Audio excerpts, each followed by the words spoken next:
Today, we are going to walk through how to create and add products to lists in the Brooks app. With lists, Brooks app users can create a collection of products for quick future ordering and seamless sharing. Only authorized users will be able to access lists in the Brooks app. Let's get started. Start by opening the Brooks app on your mobile device and selecting My Lists. To create a new list, select the plus icon in the upper right-hand corner. Type a name and short description for your list in the blanks provided. When you're done, select the Save button at the bottom of the screen.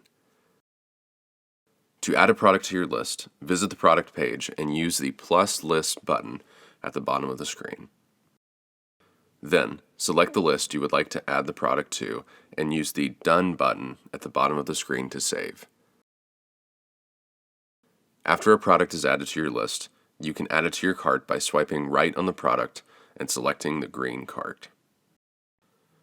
To delete a product from your list, swipe left on the product and select the red trash can.